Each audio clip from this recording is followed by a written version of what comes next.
千鸟卫招人，不论男女，不论出身。这告示贴了3日，看的人多，接的人没有。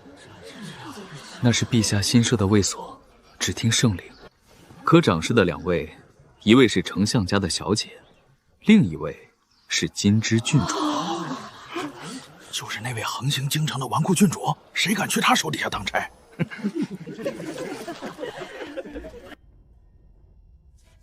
我现在算明白了，这帮大人为何痛痛快快把千鸟卫给了你。一个是你这恶名，一个是主事的，是咱们2个女子。他们等着看笑话呢。你就一点都不着急吗？若是招不到人，咱们2个可就是京城最大的笑话了。你是怕招不到人，还是怕成笑话？当然是怕招不到人了。你知道我爹为什么没有阻止我接任这千鸟卫的副使？他也觉得这千鸟卫不过就是我陪着你过一次嘉奖，他还能卖陛下一个面子。放心，会有人来的。郡主，你说我们是不是这千鸟卫的元老级人物了？你不会说的就是他们4个吧？我们4个怎么了？在京中可没有几个能打得过我们。可以有你们4个，但是不能只有你们4个。就是这里，可把我累惨了。你确定没走错？这里这么大。老秦给的地址就是这儿，错不了。这嗓门怎么这么耳熟？老秦，你在不在？人来了。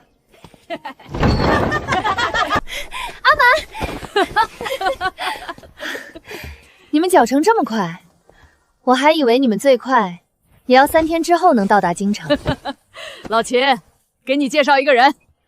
这次我们能这么快到达京城，多亏了他。这是魏雪琪，雪琪的娘是沧州曹帮的魏掌队，人称魏龙母。这次可是多亏了他们母女帮忙。见过秦姑娘，阿蛮说的严重了，不过是举手之劳。不是秦姑娘，是郡主。这位便是镇北王府的金枝郡主。金枝郡主。别怕，虽然老秦不是什么好人，但是别从别人的嘴里认识他。曹帮长水路，各州同气连枝，侠义与匪气并存。一个女子能当掌舵，还自称龙母，这位魏掌舵的野心可不简单。这样的人，女儿怎么会是这般胆小的性子？你帮了本郡主的人，本郡主可以给你一个赏赐。不用的，不用的，我娘说了，要不是阿蛮他们帮我们把货物找回来，我们此次可能要大祸临头的。况且我此次进京寻亲，多亏了阿蛮一路护送。能让曹帮大祸临头的货物，那是你们之间的事。我说的话没有收回来的道理。你想好了就告诉阿蛮。郡主，好久不见。好久不见，阿娇。阿蛮，这是你的姐妹吗？怎么感觉她的断体术练得比你更加厉害？我是阿蛮的姐姐，不过你说的对，阿蛮一拳有100斤重，而我可以打出重200斤的拳。阿蛮，你快教教我你们的断体法。这一路上，旁人见了我们，不是皱眉就是绕道，还是头一回有人这么稀罕我们这身力气。郡主的人果然不同凡响。崔副使，第一批千鸟卫就位。他到底从哪儿找来的这些人？一拳200斤。这是崔莹，崔丞相嫡女，如今是咱们千鸟卫的副使，都来见过崔副使。见过崔副使。不必多礼，以后我们见识同僚了。要开始考核了吗？你知道权力最大的魅力是什么？什么？权力最大的魅力就是可以制定规则。我的人自然不用考。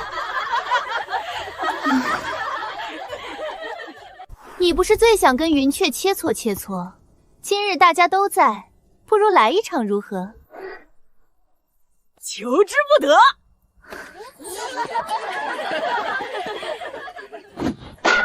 嘿，云雀，接招！嘿。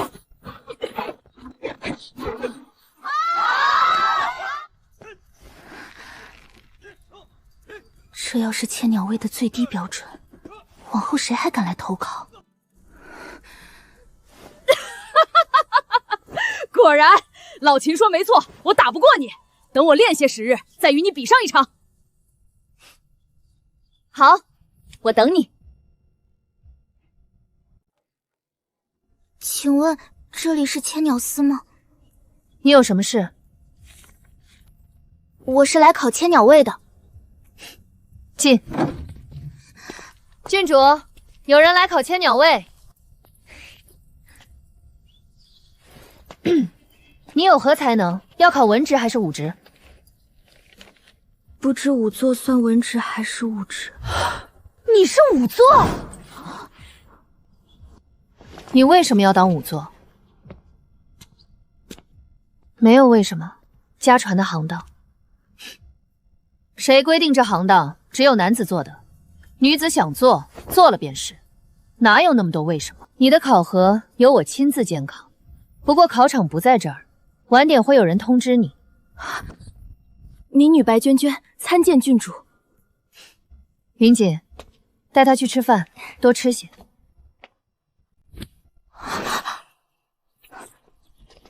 我第一次见到女仵作，她竟然敢碰尸体，胆子也太大了。你不敢？我当然不敢了，那可是尸体，看见都要做噩梦的。那你晚上跟我走，干什么去？带你去碰尸体。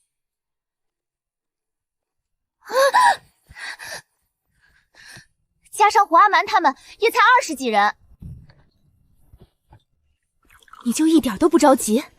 有什么可着急的？你这京城第一贵女的影响力还没开始呢。过些时日，千鸟司门槛都得被人踏破。我现在装晕还来得及吗？崔大人，郡主有请。我自己能走哎！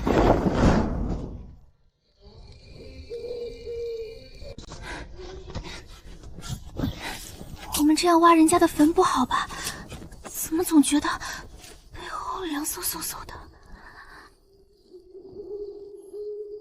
今日的饭食还算可口。我从来没有吃得这么饱过。云锦姑娘今日给我添了好几回饭，我到现在肚皮都是圆鼓鼓的。若民女能考上千鸟位，定好好为郡主办事。吃这么多会吐吗？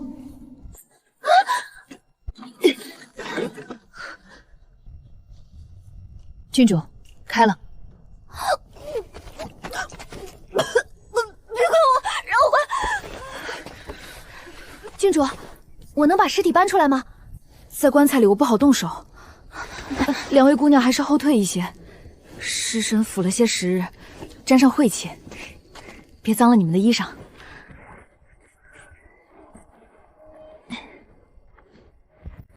今晚之后，我再不轻看任何人。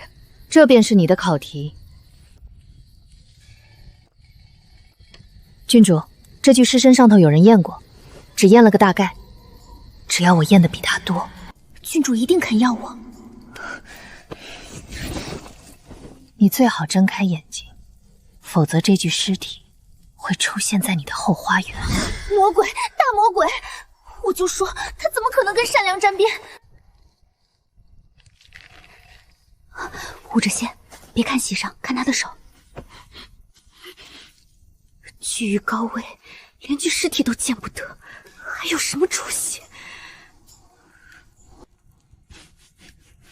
郡主，这个人是颅内出血而亡，应该是先被人击打太阳穴，昏迷摔倒在地，随后被人连砸后脑而死。还有，他死前应该服用过菊阳散。菊阳散是什么？菊阳散是给那些偏好南风的男子，助兴用的。你说他喜欢男人？你接着说。长期服用菊阳散会损害身体，舌头还有男人那东西上都会有花状的红斑，眼睛会呈粉红色。可惜这3样器官都没有了，不然我可以判断出他服用了多久。好一个泄愤，剜眼割舌去子孙根，桩桩件件，原来都是在销毁证据。自知跟剜掉这些器官的，可是出自同一人之手。根据刀口和血液凝固的时间来看，是一个人动的手，也不全是。尸体左臂的初始伤口，应该还有一个人动手。结合尸体的情况，应该是个力气有些小的男人。让底下的人去查，李密与什么男子来往密切。是。李密死前正与那人私会，起了争执，被人打死。剜去的不是血肉，是他断袖的凭据。李尚书拦着不肯让人细查，护的就是这个。儿子是断袖，一旦传出去，李家声誉难保。他那刑部尚书的位子，只怕也坐不稳。可韦子明在这里头又算个什么角色？若伤口皆出自一人之手，那人便是听令动手。能调得动韦子明的，除了韦家人，必到位高权重。私生女大着肚子养在城外，儿子又是个断袖。李大人这份心性，怪不得做了这么多年刑部尚书。明日入职千鸟卫，有什么问题就找崔副使。多谢郡主。白姑娘，白日里是我小瞧你了。崔大人不嫌民女晦气，就够了。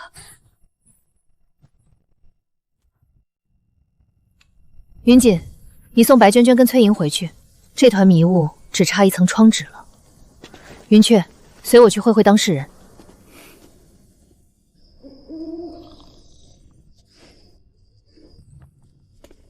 你爹看起来挺疼你的，这么怕你死，连你这与人无媒苟合的肚子，他都肯保着。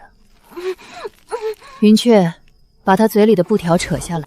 你也别想着咬舌自插，咬舌自治都是骗人的，你死不了，只会疼。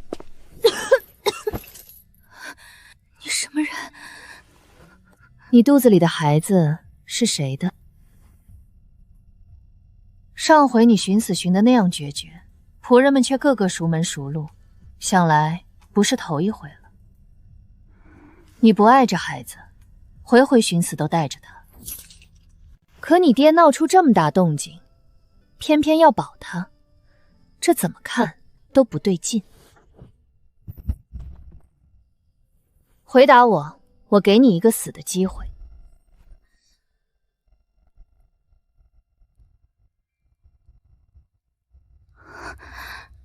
你到底是什么人？一个会毁了李家的人。那真是老天开眼。你肚子里孩子是谁？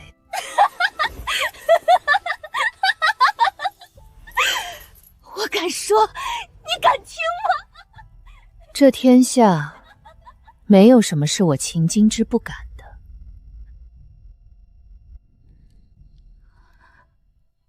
秦京之，镇北王府那位小郡主，苍天有眼，毁了李家，毁了李家，我就告诉你，如你所愿。我肚子里是二皇子的种。龙种啊，难怪李朝保你这一胎，保得连体面都不要了。你不是他的女儿，你是他的登鱼梯。我求过他，我跪着求过他，他说李家的女儿没有自己。云雀，把匕首给他。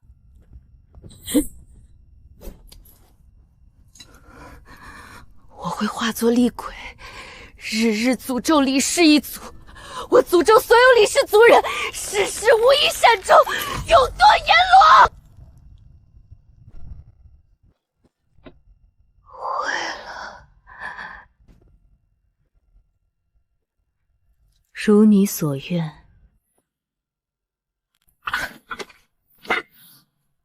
郡主，李家宫里不是还有位李昭仪吗？九嫔之首，膝下只有2位公主，将来不管谁坐上那个位置，李家都沾不上光。所以最稳妥的法子是再压一位皇子。可二皇子不是只爱游山玩水吗？游山玩水，娶个五品小官的女儿，再跟太子称兄道弟，谁看了都说他对那位置没兴趣，连皇祖父、皇祖母都对他另眼相待。这京城里的人演技一个比一个精湛，可这孩子要值钱，就得是嫡子。二皇子府里还坐着一位正妃，庆功宴上那位皇子妃，气色红润，瞧着康健。是啊，怎么看都不像命短的人，所以他离没了的日子恐怕不远了。子嗣艰难，夫妻恩爱，恐怕也都是演的。没有子嗣的皇子，连争的资格都没有。如今筹码没了，如今李家跟二皇子还能是盟友吗？安排人到二皇子妃身边去。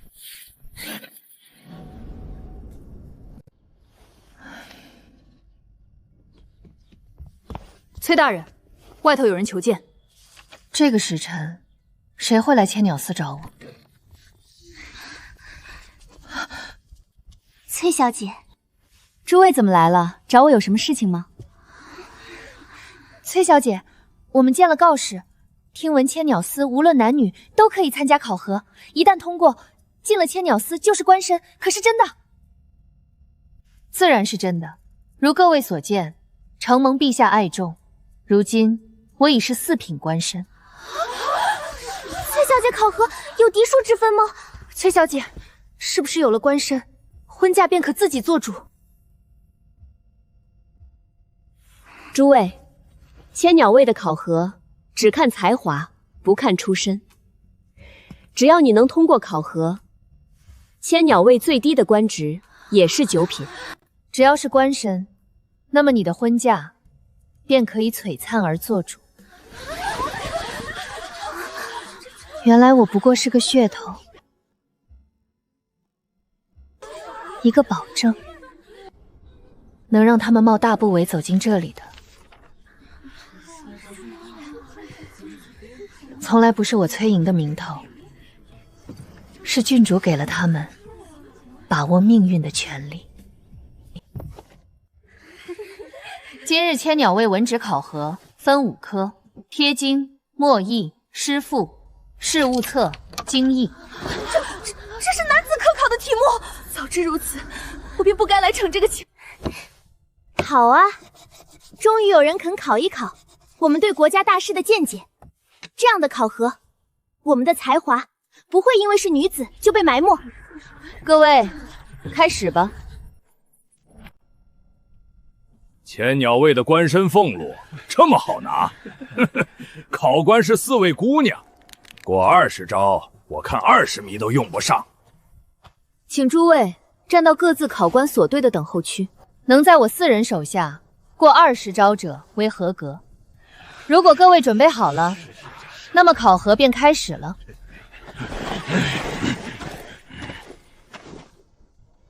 请。这位姑娘若是在下手重，伤了姑娘还请见谅。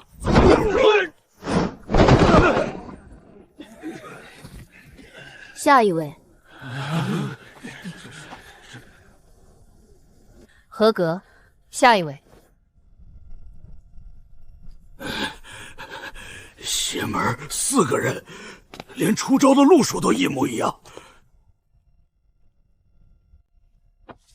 这5职女子通过的太少了，女子考核58人，今日只有1人通过，是不是对女子稍稍宽容些？毕竟云雀几人的武功高深，平常人实在不是对手。我身边不留弱者。可女子这世道中实在不易。这世道可不会因为女子示弱就放过他们。他们想要在这世道上争得一席之地，就要跟男子一样去争去抢。你给他们怜悯，世道便会以其他的方式将他们吞噬。你说的对。你干什么去？给你崔副师的好名声去添砖加瓦。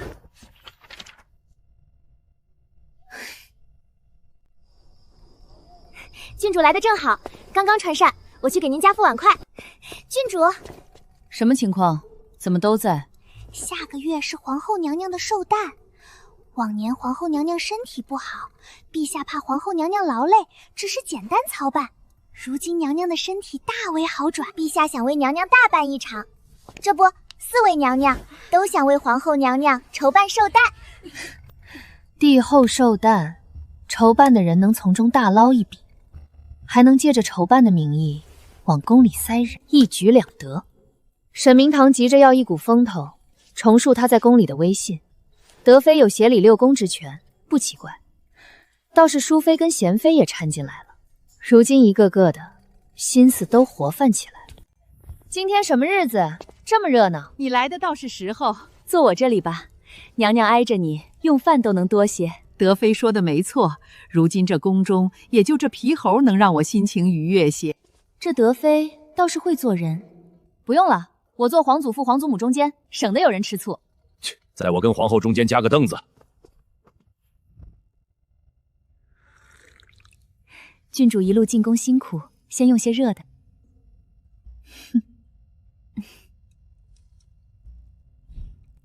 这个你都吃好些了，洪公公，最近1个月别给祖父上这道菜。老奴记下了。我就偷加了这么一块，要不是人多，非得敲他脑壳。我不嫌弃您，我帮您吃。哼。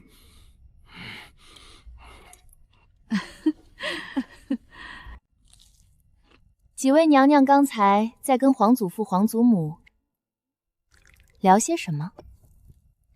我在门口听着，十分热闹。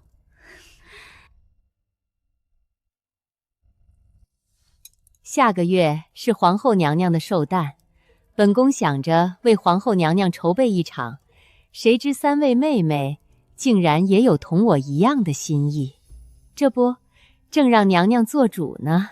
郡主，听说你喜欢甜食，这糖藕渍的极好，快尝尝。本宫想着，德妃姐姐日常协理六宫已是太过劳累，便想为姐姐分忧。况且皇后娘娘寿诞，本宫也想尽一份心意。皇后凤体山阁，后宫不可无主，请陛下纳淑妃入宫。传本宫诏令，为陛下选秀。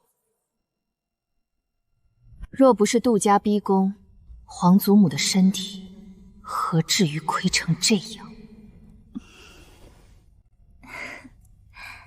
筹办寿诞不是似妃的事。沈贵嫔在这做什么？陛下，您看郡主。金枝说得对，你如今还没有恢复位分，若是让你操办，朝中大臣定会觉得朕在怠慢皇后。太甜了，不好吃。这长大了还开始挑嘴了。来人，把这糖藕撤下去。太医不让你吃甜食，吃点菜吧。德妃娘娘协理六宫太累了，既然德妃累，那就换一个人呗。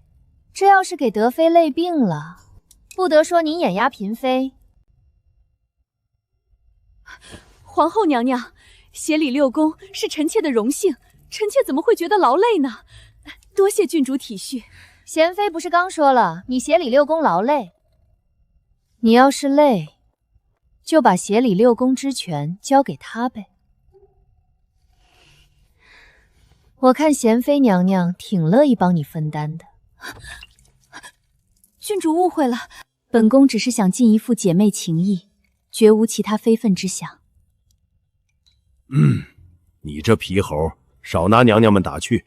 4位爱妃都善解人意，体恤皇后辛苦，心都是好的。3天不打，上房揭瓦。皇祖父，不如这样，你这4位爱妃，你最爱哪一位，就让她来办皇祖母的寿诞。皇祖母，我要添饭。给你家郡主添饭。几位娘娘想什么呢？我皇祖父当然最爱我皇祖后了。跟几位娘娘开个玩笑，不会跟金枝一般见识吧？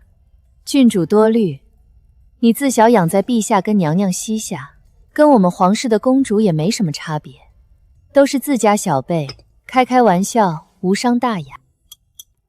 德妃娘娘不生气就好。果然，人年纪越大，心胸越开阔。皇祖母，几位娘娘年纪都大了，举办寿盛也是老一套。这么多年，您第一次办如此盛大的寿诞，不如换换心意。你这鬼灵精，有什么鬼点子说来听听？不如就让您的儿媳们也操办如何？几位王妃替婆母操办寿诞，倒也是一桩孝心。只是萧川皇子还未娶妻，沈桂嫔怕是又使不上力了。哈哈哈哈哈！这个主意好，让小辈去办，让他们也尽尽孝。既然如此，你们就各自推荐一人，明日来宫中跟金枝商议。是，皇后娘娘。郡主长眼，臣妾们再放心不过。我的川儿重伤未醒，连王妃都没有，这些日子的伏低作小，全都白费了。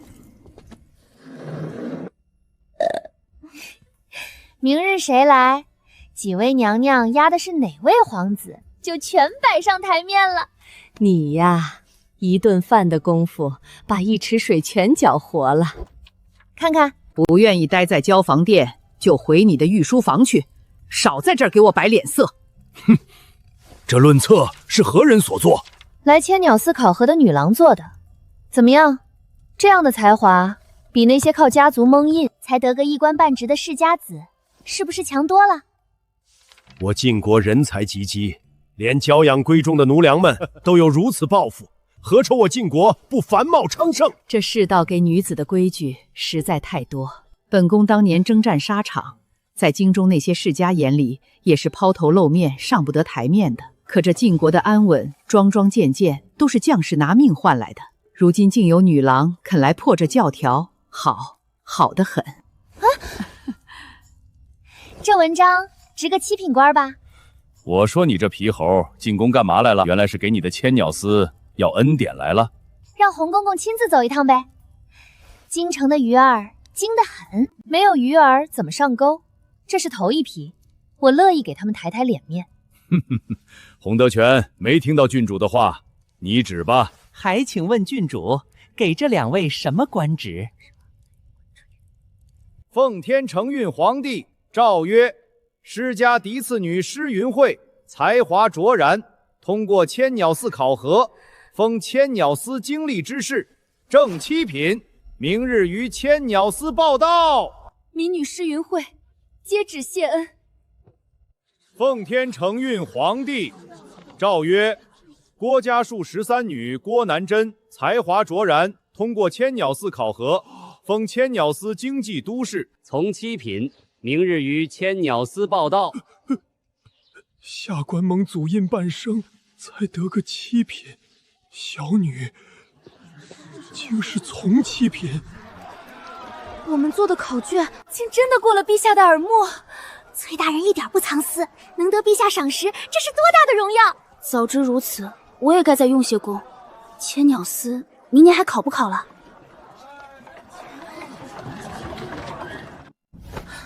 这2人为什么还不来报道？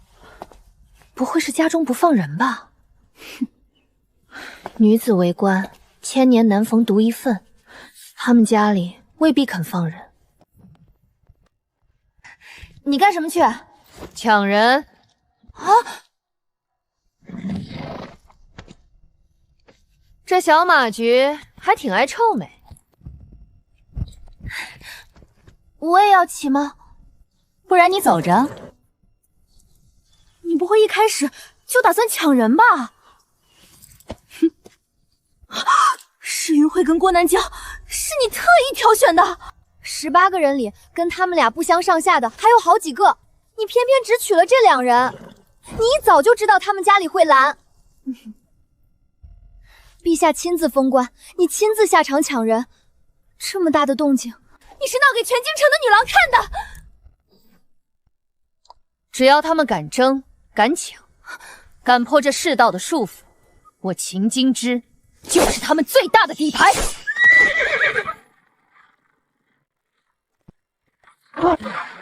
好端端一扇大门，说倒就倒，这哪里是郡主登门，这是拆门来了。你们是谁？竟然敢破门而入！我要报官！金枝郡主到访，还不让你们主家速速接见？这恶名有时候还挺好使。禁制郡主来了，京中小霸王，老爷夫人，快出来！这位祖宗惹不得，沾上他，脱层皮都是青的。下官郭修德携妻曹秀轩参见郡主。郭南真在哪儿？小女突发恶疾，今日卧床不起，恐不能来见郡主。不知是不是小女得罪了郡主？郡主放心，等她病好，我们夫妻二人一定带着她去您府上负荆请罪。突发恶疾，卧床不起，这借口我已经听腻了。这京城里的人一点心意都没有，翻来覆去就这一个借口。郡主，小府真的突发恶疾，府医说会过人，不宜见客，恐伤郡主贵体，还请郡主见谅。我要见的人，便是埋进了土里，也得给本郡主抬出来见。轮得到你们两个奴才替我做主？郡主，还请不要为难下官，小女今日真的不宜见人。搜。是。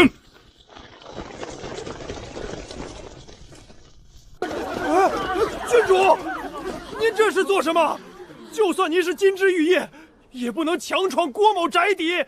郭某是官绅，你这样，我可以去御史台告您。好啊，从现在起，你们夫妻只留一个活口，活着的那个可以去御史台告我。现在告诉我，留谁？都说这位郡主是恶鬼投胎，为祸人间。他脸上笑着，可那剑半点玩笑的意思都没有啊！数3个数，若你们二人选不出，那便一个都不留。3。留我！留我！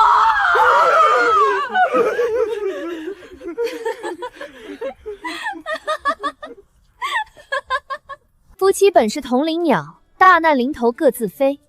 你们这样的夫妻才是绝配。如此天作之合，本郡主怎么忍心拆散呢？不如一起送你们上路，黄泉底下当一对恩爱的鬼夫妻，如何？郡主饶命！郡主饶命！郡主，人找到了。郡主，这家人把这位女郎五花大绑捆在床上，根本不是什么突发恶疾。你今日没来千巧寺报道，是因为他们阻拦。民女郭南真参见郡主。今日民女本要去千巧寺报道，可嫡母不分青红皂白，将民女捆了起来，不许民女出门。民女是庶女，自小在嫡母手底下讨生活，嫡母早就盘算好了，要把民女许给她娘家的侄儿做田房，后宅女子的婚嫁全由嫡母做主。千妖司的官绅是民女唯一的出路。郭夫人，你胆子不小啊！郡主饶命，不关我的事，都是我家老爷让的，是他让我把南镇捆在家里。老爷说，只要今日南镇不露面，过后就算去了千鸟司，也会因怠慢被夺了官职。你这妇人还敢胡言！郡主，一切都是他自作主张，他怕小女有了官绅，再不受他拿捏，所以才将小女捆了，不让她去奏官。郭修德，你还是不是人？明明就是你嫉妒自己的女儿，一个小小的女子，竟与你同并肩为官。你怕的是满京城的人都笑话你，笑话你郭修德还不如自己生的女儿。都说后宅的手段瞒得密不透风，可父亲心里跟明镜似的，这些年不过是装作看不见罢了。郭都氏，你觉得这两人该如何处理？郭修父曹秀金妨碍官务，按律应杖30，念郭修父给予民女骨血，民女愿替父承担10杖，还请郡主定夺。公允，准了。郭修德嫉妒自己亲女为官，伙同曹氏将亲女扣押在家，幸得京知郡主及时解救。郭氏夫妻妨碍官务，罚杖30。郭都氏感念父母生养之恩，愿分担10杖，即刻行刑，以儆效尤。阿蛮的声音是真清楚啊！家里出个官事儿，烧高香都来不及，这当爹的竟因为眼红把亲闺女捆在家里。要多没出息的男人才轮得到去嫉妒自家的女儿。这女郎倒是孝顺，杖刑那么重，她替爹娘多了10杖，这份心难得哟。听听，被捆了1天的人替捆他的人笑过，倒成了头1等的美德，还能赢1阶的陈宋。这等糊涂道理，几时才能绝根？郡主饶命，下官知错了，饶了我们吧，再不敢了。这板子听着都替他们疼。行刑完毕，起来吧。方才那10杖可是一下没着力，郡主这是护着他呢。今日是郭都氏入职千鸟司第1日，本郡主就当为他庆祝，留你们2人一条性命。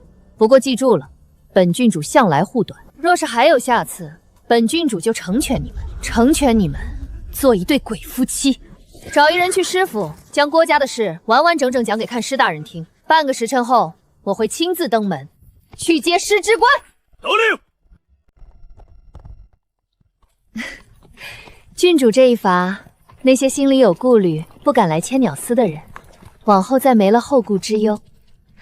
只要有本事站在您身边，您就护他周全。疯子与天才不过一念之间，这2庸合在一处，又会是何等天崩地裂？我忽然很期待未来。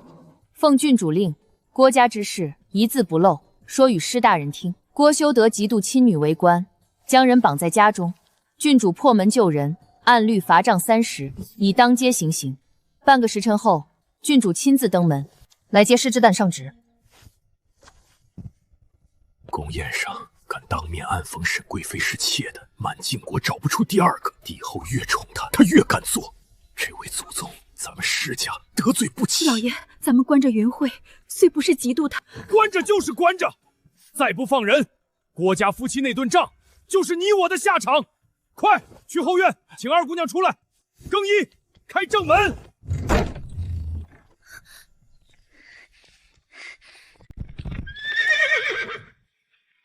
臣师伯雄携家眷参见郡主。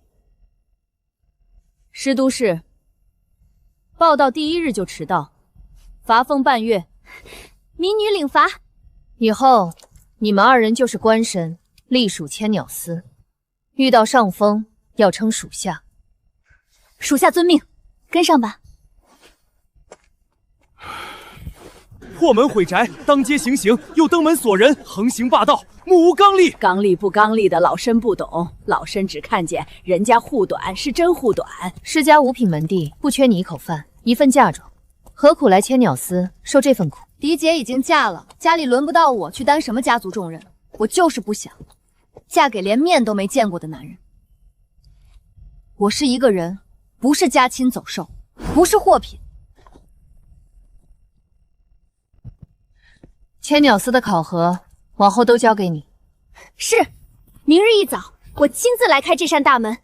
郡主信我，这门外会站满候着进门的女郎。行了，瞧你这副模样，又在心里给本郡主添什么神性光辉呢？守好门，本郡主进宫了。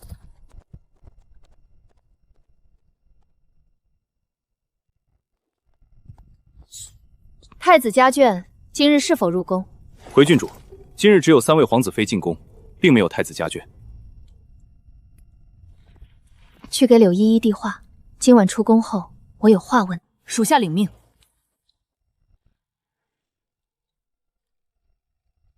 郡主来了，快坐。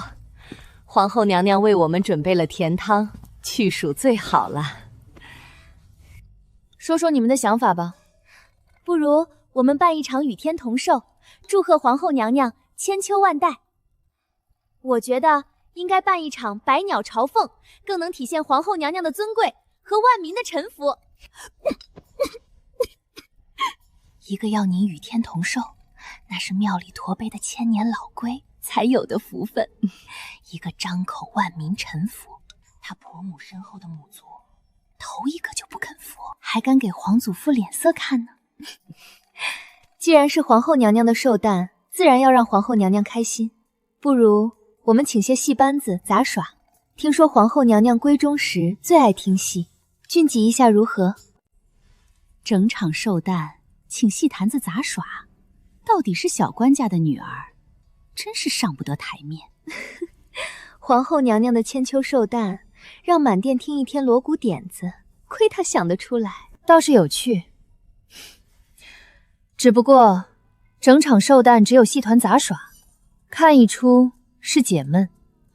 若从头到尾全是锣鼓，那就是拿皇总之的寿诞当街市了。自然不会，我为皇后娘娘准备的叫有凤来仪，有凤来仪，非无不期。戏盘杂耍不过开场凑趣，正头戏是凤栖梧桐，百鸟来贺。这出戏献给皇后娘娘的凤位。那就由二皇子妃操办这次寿诞吧。多谢郡主。小门小户出来的，倒真会钻营。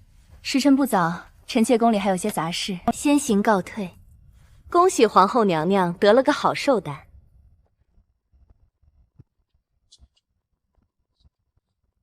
臣妾告退。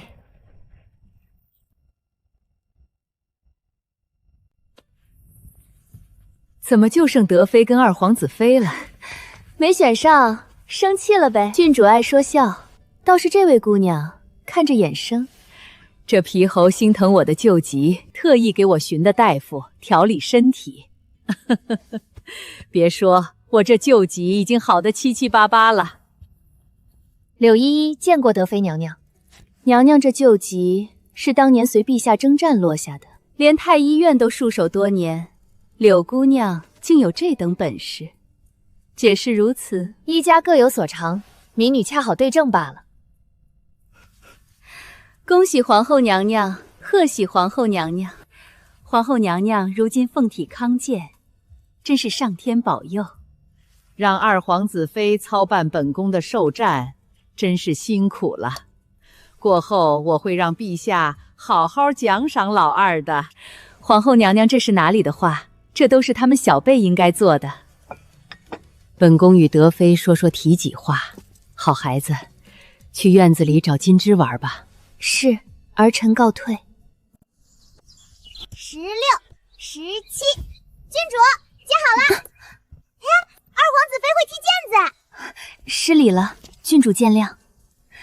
我皇祖母的院子没这么多规矩，要一起玩吗？二皇子妃，跟我们一起吧。放心，在皇后娘娘宫里，没人会说你的。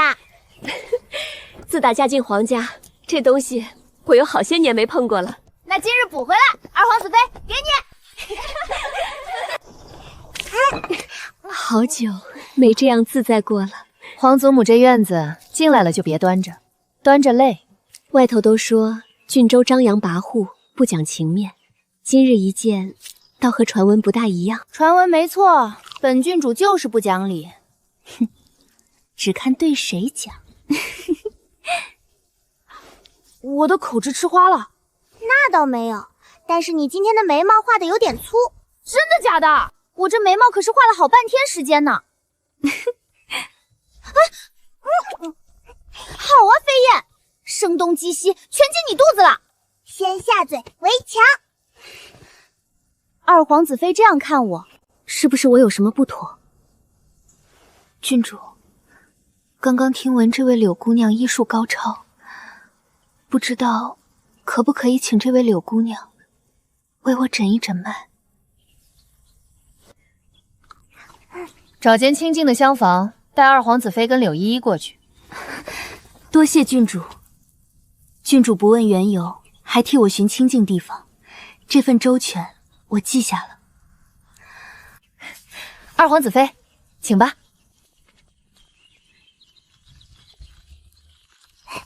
郡主，您怎么知道二皇子妃会找柳姑娘诊脉啊？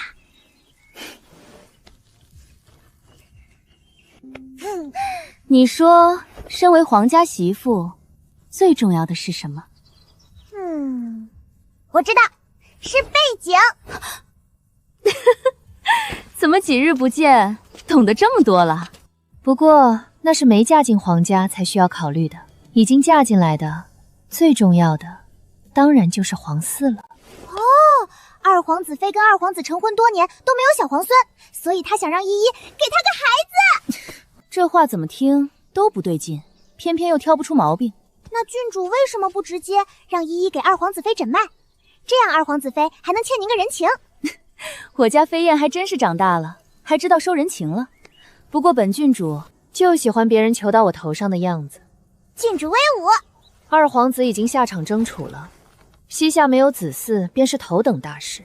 可这两口子不急，德妃娘娘也不急，连个名医都没替儿媳询过。不急，那就是他们心里早有数。所以只要依依诊过这道脉，一切都会水落石出。好人行恶一件便被定成恶人，恶人行善一件倒成了浪子回头。本郡主不过露个笑脸，人人必当我是好人，这世道荒谬有趣。郡主，皇后娘娘传膳了。猜对了，你这双手倒是越发稳妥了。母妃满意，是儿媳的本分。人家婆媳的事，本宫不插手。芝芝，多用些。郡主，您慢点吃，没人跟您抢。不差的不差，吃饭吃饭，互不染我。皇后娘娘安坐，臣妾告退。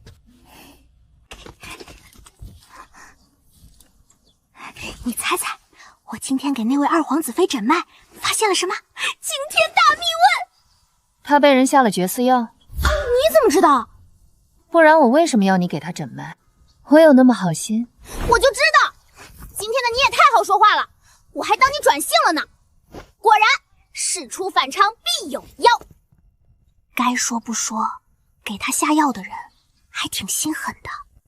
那绝嗣药对女子身体亏损的十分厉害，虽然脉象上看不出来，但人吃了这药，不仅不能少孕，还有短寿之症。我刚刚摸他的脉，若不是遇到我，最长不过1年，他这条命就无声无息的耗没了。二皇子还真是算计的妙呀，一切都刚刚好。能治吗？他若是早2年遇到我，还有的救，但他的身体已经油尽灯枯了，我顶多为他续命1年。1年，倒也够用了。云雀的嗓子还是治不好吗？这碧落之毒也不知道到底是谁研究的，我试了这么多次，云雀的嗓子都毫无反应。这碧落之毒流传下来都超过100年了，别急，慢慢来。你放心，我会尽快治好云雀的嗓子的。治好了云雀的嗓子，你身上那道碧落之毒也就有解了。先紧着云雀，本郡主的命硬得很。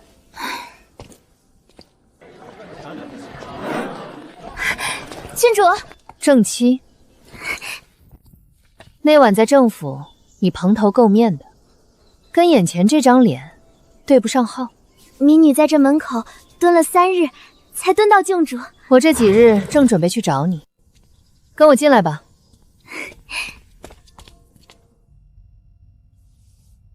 郡主，我新写的画子您还满意吗？很好，新画本轰动京城，桃花女侠的名声比从前还响。你这支笔有2把刷子。那郡主您说的恩典，本郡主说话算话，说吧，你要什么？请郡主3日后为正妻收尸。好，我答应你，3日后我会亲自去政府为你收尸。多谢郡主。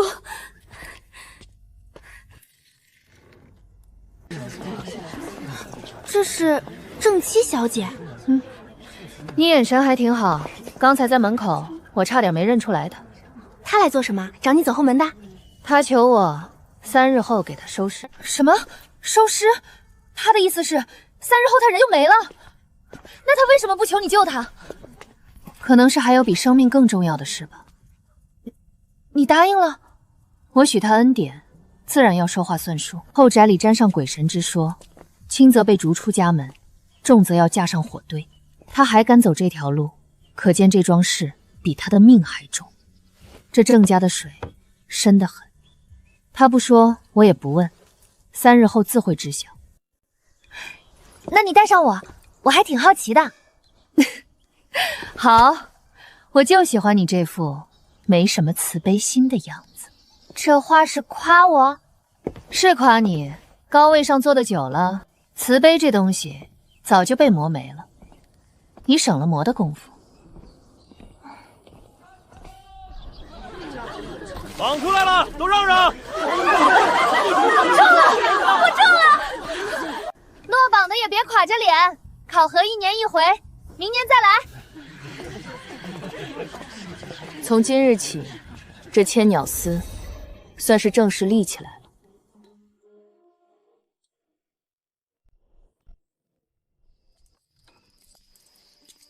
郡主，楚国使团明日便会抵达京城，此次跟使团来的还有楚国的14皇子和7公主。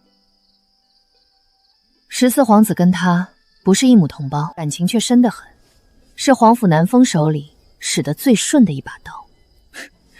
7公主跟他一母同胞，打小跟在他身后转。楚国这趟的来意，是铁了心要把人接回去。你来了，我最近精简了一些饭食，现在这副容貌，你可否喜欢？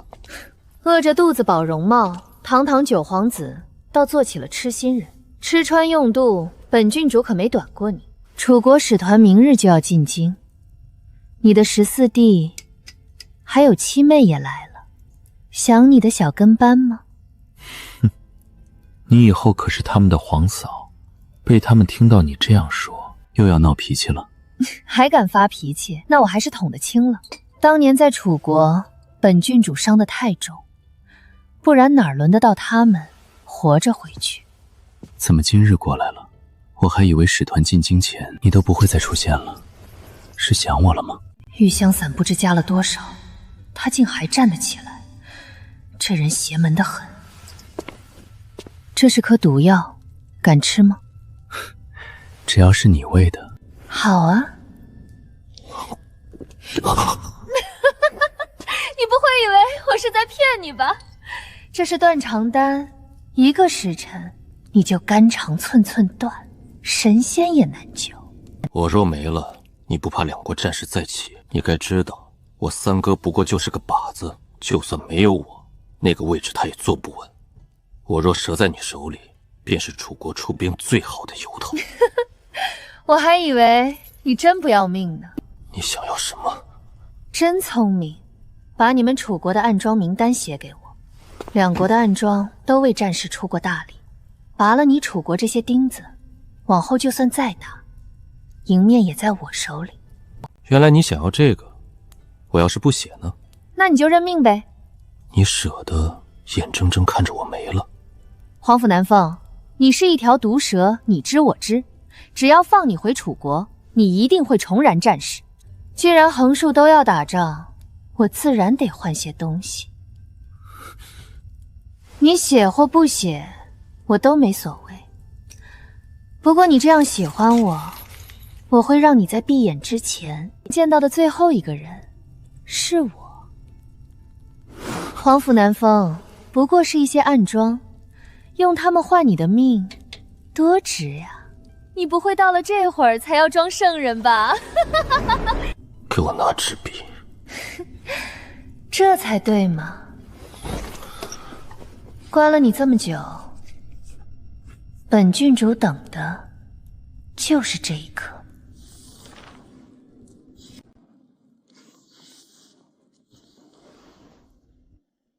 人数不对，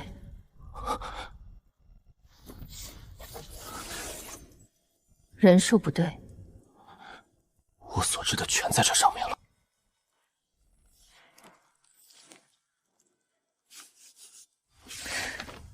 还真有。炸我！那又怎样？我要真知道人数，还用得着站在这儿一遍一遍问你。皇甫南风，明日你14弟就进城了，离回楚国就差这一夜。人呐，离希望越近，越输不起。解药，不过就是普通的泻药丸，疼上1个时辰就无事了。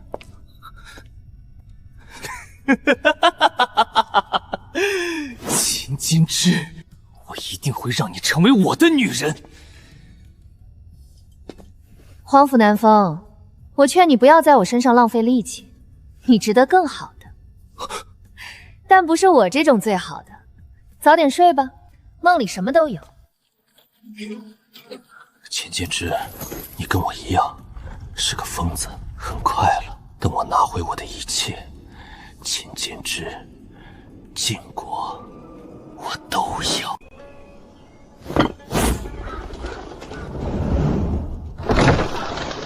按名单拿人，一个都不许漏。你们怎么会知道？带走。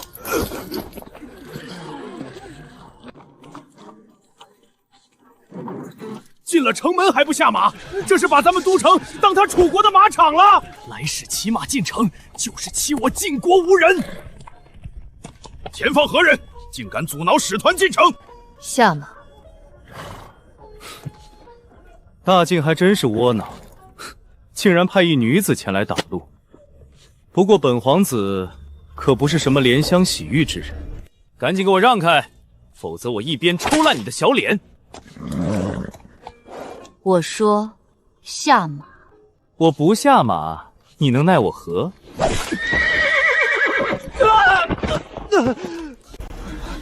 竟然敢伤楚国皇子！你们大晋是想重燃战火吗？你配吗？就凭你这身份，本郡主真把你怎么样了？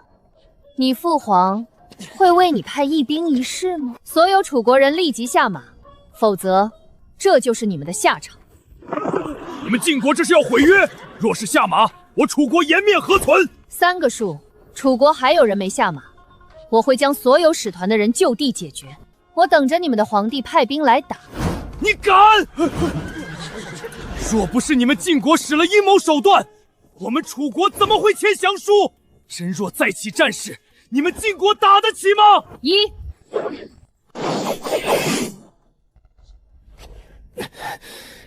你们晋国的皇帝知道你如此作为吗？你就不怕他治你的罪？2。真打起来，9个就换不回来了。什么？介绍一下，我叫秦金枝，告状的时候别忘了我的名字。啊，楚国人，那些也是你们楚国人。所有楚国人犯，都给我爬着回千鸟司，反抗者杀无赦。不是爱给人下马威吗？本郡主这个下马威，楚国可还喜欢？你们晋国也有战俘在使团手中，你就不怕本皇子把他们都杀了？随意，他们若没了，我自会为他们报仇。身为战俘，还能为国捐躯，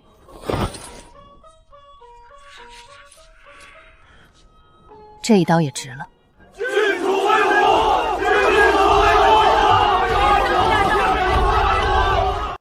哈哈哈哈哈！秦指挥使真是天纵奇才，刚刚成立千鸟司，就将楚国的暗桩给一锅端了，真是天佑我大晋！他秦金枝一个纨绔，怎么就撞了这泼天的大运，把楚国暗桩一锅端了？大功一件呢！这功劳落在谁手里，可还说不准呢。陛下，秦指挥使率领千鸟卫捉住楚国暗桩，确实是大功一件。但是这审问暗桩之事事关重大，千鸟司主要还是负责陛下的安全，审问查查。臣附议。臣觉得不妥。陛下，这暗桩既然是秦指挥使率领千鸟卫擒获，剩下的审问自然也该由千鸟司来做。若是将人震交出去，怕是百姓会觉得朝中的官员气度太小。崔丞相这是觉得会埋没了你女儿的功劳？审问敌国暗桩是多么重大的事情，交给一群女子，百官怎么能放心？崔丞相，别因为你的私心误国。相属有耻，人而不止；相属有体，人而无礼。魏茶，你休得放肆！陛下，您不让我用脏话骂人，我用这文雅的话，这老贼还说我放肆。既然如此，恕老臣无礼。你个不要脸的老东西，看见功劳就要抢，这么喜欢抢，你当什么官儿？你去当强盗，想抢谁家抢谁家，看不得别人好的老烂会，事关重大，你怎么不自己去捉？是不想捉吗？女子怎么了？你是你爹生的？女子误国，你娶那么多小妾；女子误国，你还让你女儿去当小妾，怎么？你想误我大晋之国？你简直粗鄙不堪！你再不住口，我便请陛下治你的罪。你请陛下治我的罪，你几张脸？哼，还做你那国丈的春秋大梦呢！你再敢狗仗人势，老子一天3道折子，参到你告老还乡。怎么，说不过就装病？你倒啊！你现在倒下，老夫立刻给你烧纸。什么东西？2个娃娃的功劳都要抢？两位爱卿，休要伤了和气，好好说嘛。陛下，此事非同小可，绝不能儿戏。此事还是应交给刑部，毕竟审讯一事本身就是刑部的职责所在。李大人这话就不对了，那可是敌国暗桩，怎么能跟一般的犯人比较？还是应该交给大理寺。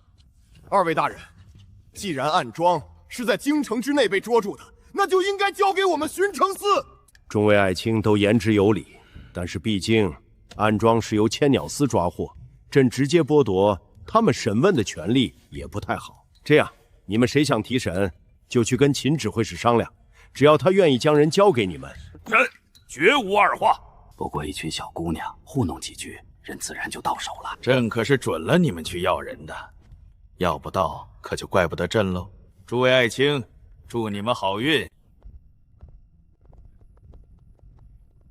总算不止老夫一个人受那小魔王的气喽。我当初进来不过图个安身，如今咱们也算给大晋办成一件大事了。我说你怎么会用玄铁打造整个牢房？这进来的第一批犯人就这么重要？楚国的暗桩绝不可能只有这些人，你只需要重点审问一个人就可以，其他人若是不说，就杀了。我审？你以为副使就是每天喝喝茶，看看文案？我这不是没经验，怕耽误事吗？审不好还审不坏吗？嘴硬就让他吃点皮肉的苦头，再嘴硬就让他往后的日子缺点什么，还怕他不说？学到了，我这就去。指挥使，不好了，有人在千鸟寺门口闹事。这京城还真有人敢在秦大郡主的地盘闹事，这点小事都解决不了，我要你们何用？属下无能，只是那人身份特殊，属下等人不敢轻举妄动。是谁？楚国七公主皇甫岱。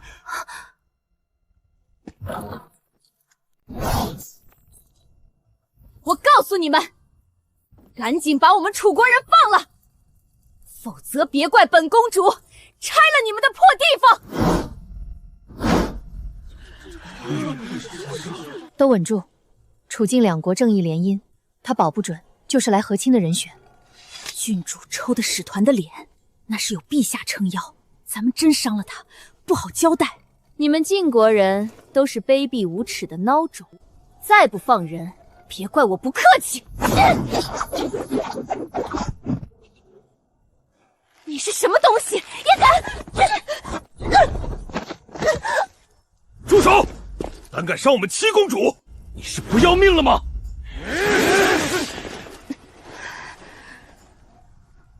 聒噪，都杀了！立正，拦住他！不，住手！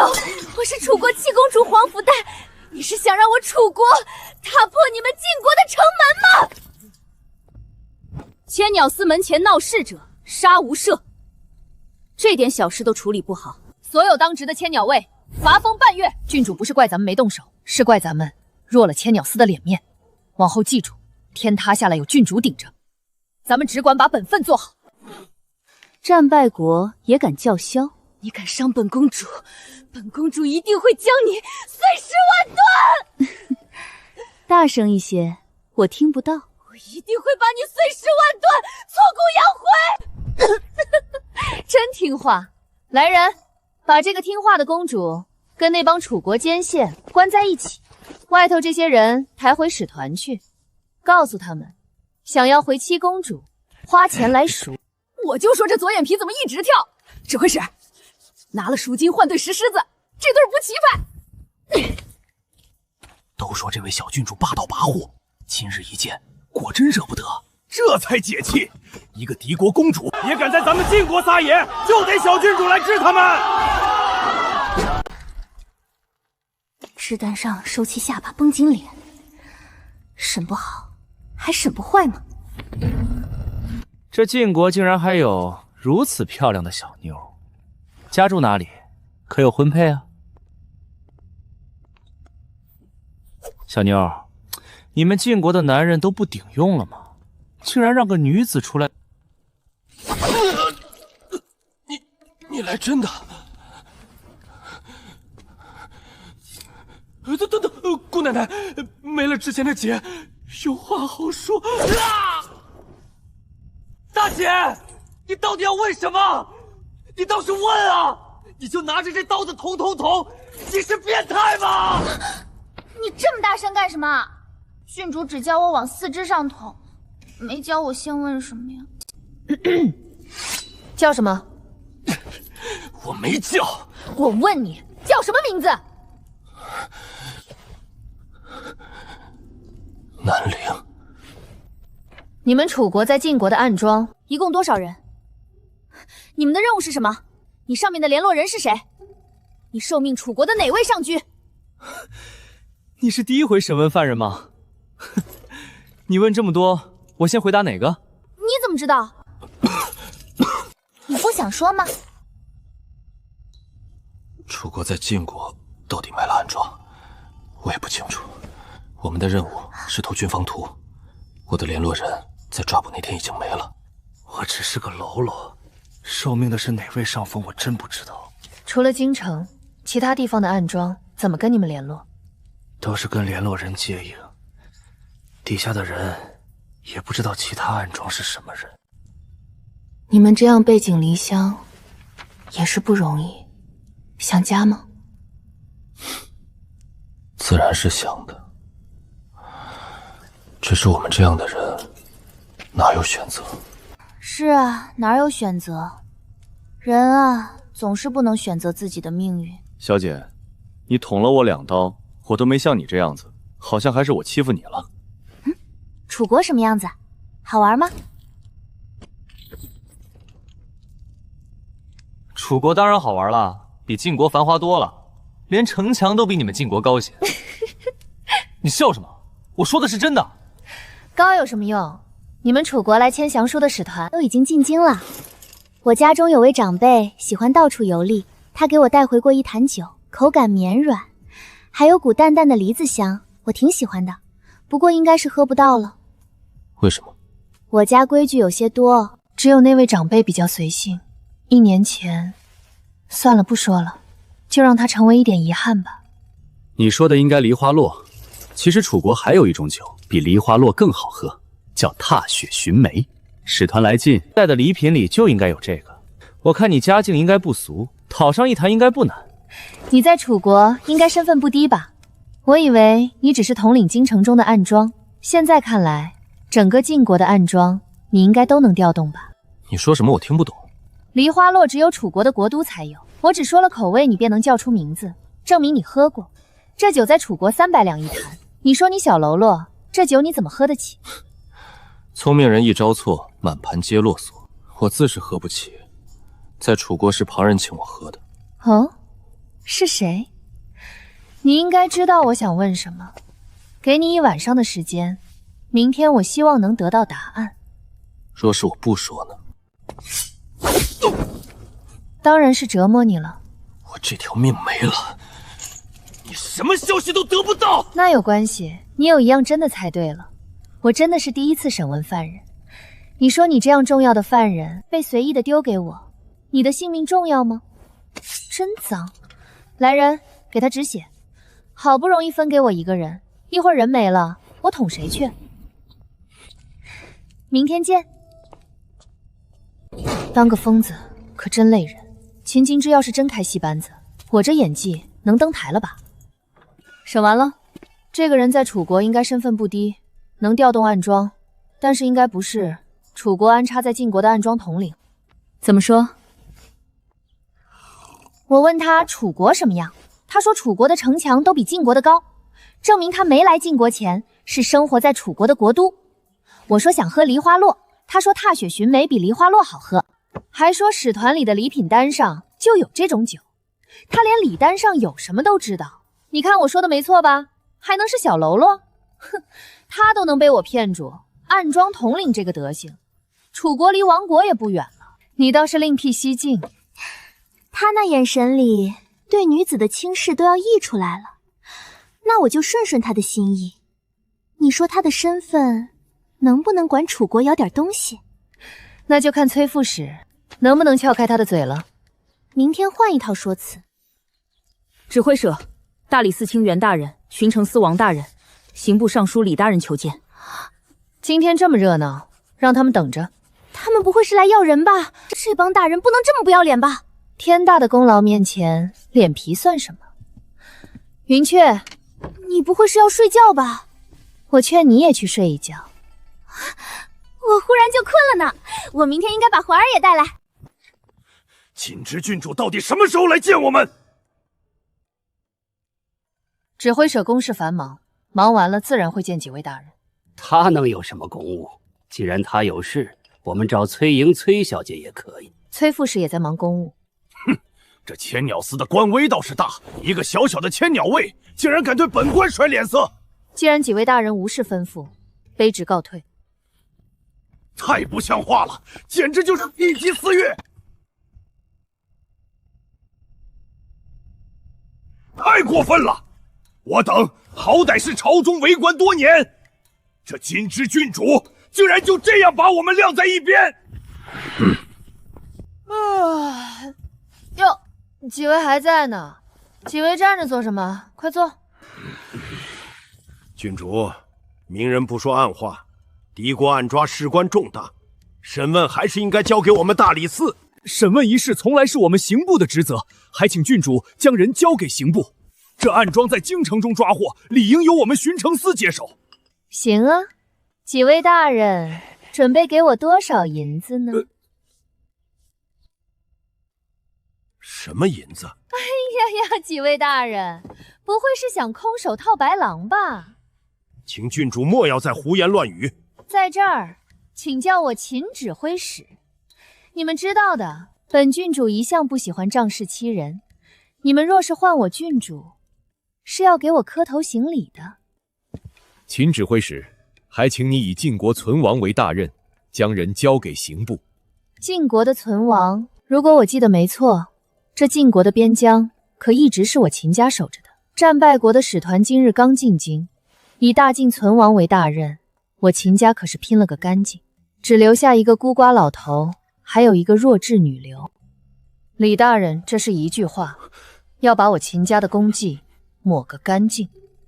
秦指挥使，秦家的功绩自在百姓心中，可总把功绩挂在嘴边，是不是有功高盖主、不敬天威的嫌疑？哦，那你去问问陛下，秦家功高债主，他打算如何处置杀了我们秦家满门吗？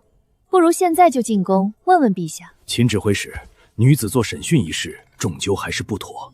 指挥使有所不知，这些暗桩十分狡诈，若不用些手段见些血，他们是不会招的。袁大人刚才说什么？本指挥使没听清。秦指挥使，到底怎样你才愿意把人交给我们？李大人，你这怎么人到中年记性就不好了？刚刚不是说了你们能给我多少银子？既然几位迟迟定不下来，这样，我说个数，1000两，1万两，我给你1万两，你把人交给我们。1万两1人。什么？秦指挥使，你耍我们？你们也配？秦指挥使执意如此。3位大人，快去筹钱吧。这些暗桩可是奇货可居，你们不会以为只有你们3人想要吧？既是如此，李某告辞。秦指挥使，容我2人回去思索一番。静候佳音。我真是高估了这帮大人，堂堂3司主官，竟一点脸皮都不要。让所有千鸟卫集合。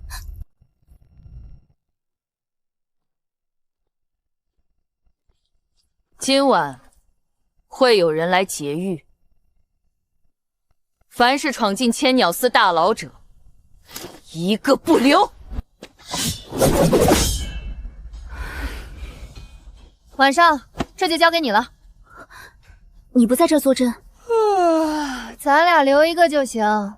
再说，我明天还有事呢。什么事？能不能带上我？跟着这位指挥使，桩桩件件都刺激得很。上朝？原来明天的事是这个。千鸟卫护驾，我这指挥官明儿就能光明正大进朝堂。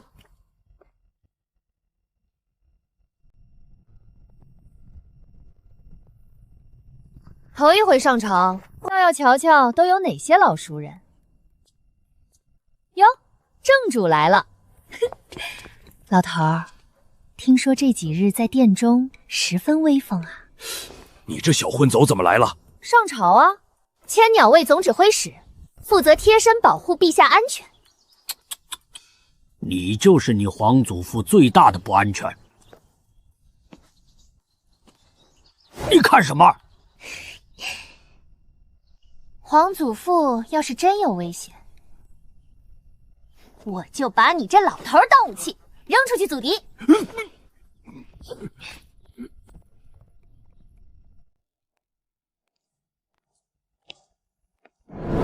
啊，这金枝郡主怎么会出现在这儿？女子出现在朝堂之上，成何体统？就是，这不是胡闹吗？陛下未免也太过溺爱了。老头心眼真小。陛下，大殿是陛下与百官议论朝政之地，怎能容审女子登堂？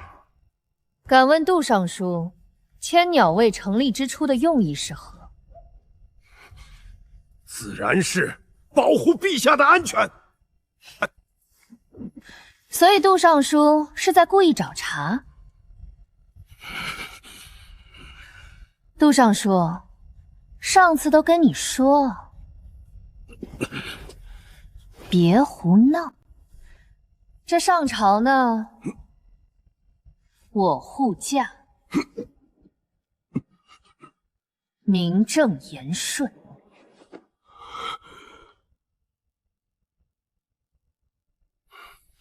既然郡主在此，那交接楚国暗桩一事，也应尽快交接。交接？交接给谁？交接给你杜尚书？自然不是老臣，只不过这暗桩事关重大，千鸟司资历尚浅，还是应该交给专门的人来做。不知道杜尚书有什么人选？臣提议，应由枢密院接手此事。哼，枢密院管的是兵权，可空了几十年，早是个空架子。杜尚书这是冲秦家的兵权来的。杜尚书的提议甚好。好说话的反常。不过，他就知道还有后话。想要这暗桩的人实在太多了。我若直接把人交给枢密院，那对其他来跟我交这的大人多不公平。我可是答应了大理寺的袁大人，还有巡城司的王大人，刑部的李大人说会优先考虑这3位，不如杜尚书跟3位大人先商议一番，定好到底由谁来接手这些暗抓。小郡主今日倒是通情达理。通情达理，我看是城主在凶。昨夜派去劫狱的人一个都没回来，今早千鸟寺门口还挂了几具尸首示众。不过各位要尽快。昨日夜间，竟有这些暗桩的同伙想来劫狱，已经被崔副使率领的千鸟卫全部拿下。牢里的暗桩，只当是有人要灭口，已经有人撑不住，开始交代了。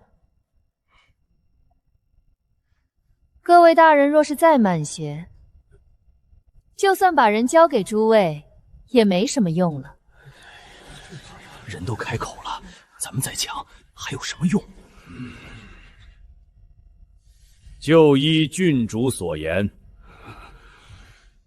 谁能讨得郡主欢心，这些暗抓便归谁。好得戚！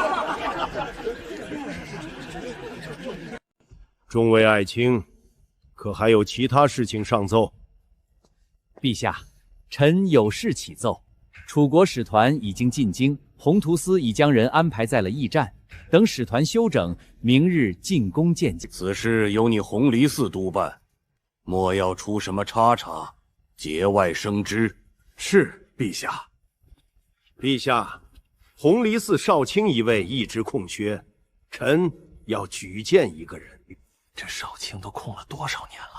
哼哼，爱卿一向慧眼识珠，不知爱卿准备举荐何人？魏林，我儿子。魏大人，这恐怕不妥吧？有何不妥？举贤不避亲，能者居之。还是说你有更好的人选？魏林，永安楼卞百生那个。陛下，臣相信魏大人的品行。若只是因为避亲就错过好的人才，这才是大晋的损失。魏林名不见经传，怎么任如此重要的职位？弘龙寺涉及两国邦交，事关重大，还请陛下三思。那我去。这魏大人那张嘴，明日见使臣，后日楚兵就打过来。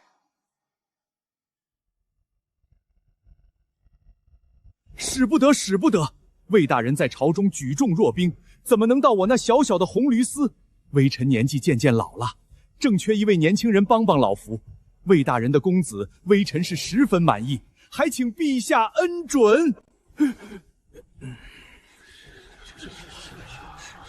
他这是怕请来魏大人，明日见了使臣，后日楚国就该打过来了。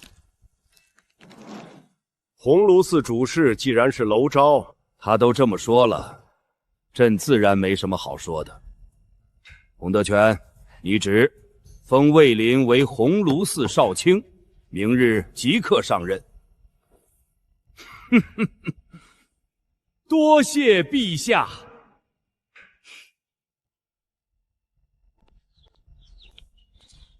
你不是来保护朕的吗？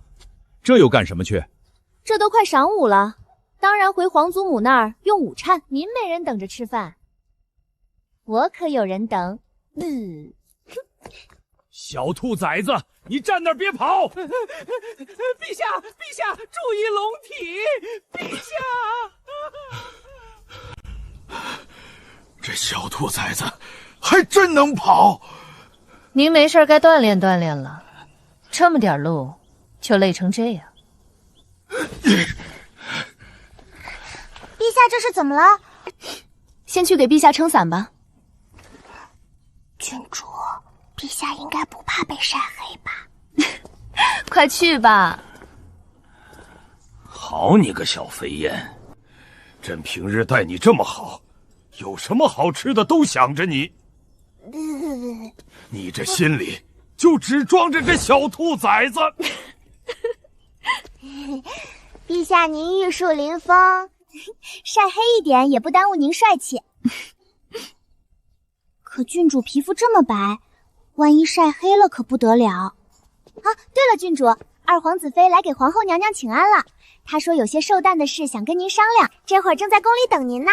老二这媳妇儿一向妥帖，跟朕其他那些儿子娶的都不大一样。确实不大一样，一个被人骗进陷阱里的倒霉蛋罢了。我的乖孙，今日头一回上朝，怎么样啊？倒是没闯祸。如今有魏大人在朝上，闯祸这事儿可轮不到我了。倒也没说错。儿臣参见父皇。坐吧，这回你母后的寿诞辛苦你了，只要办得妥当，朕一定好好赏你。这都是儿臣的本分。老二媳妇说，有些寿诞的事要跟金枝商量，正好她回来了，一会儿用膳，本宫再让人去叫你们。是，母后。皇祖母，我要吃乳蕨。知道啦。二皇子妃想跟我商议什么？郡主想要什么？我被人下了绝嗣药这件事，郡主一早就知道了，是不是？猜的。柳依依给你诊过脉之后，我才确定。那郡主一步步引着我，自己发现这件事，到底是想要什么？你比我想的聪明，不过我没什么想要的，就是觉得有趣罢了。那一日的体贴随和，全是装给我看的。你一步一步把我引到这绝嗣药跟前，眼前的郡主才是真的你。我想请柳姑娘替我治病，这件事我谁都不敢求，只能求郡主。我想活。可以，不过你能拿什么跟我换？想活命，总得拿点筹码来。我可不是什么圣人。我知道兄主自小养在皇后膝下，与娘娘情分极深。太子是陛下与娘娘如今唯一的血脉，所以秦家一定会站在太子身后。我发现二皇子有争储之心，已经开始拉拢士族跟朝臣，他将来必定是太子的心腹大患。我愿意为郡主收集二皇子结党营私的证据。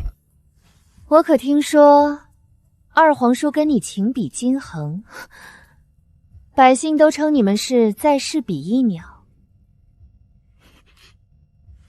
你忍心把二皇叔送下地狱去？什么比翼鸟？我那点痴心仿佛被风吹散，全错付了。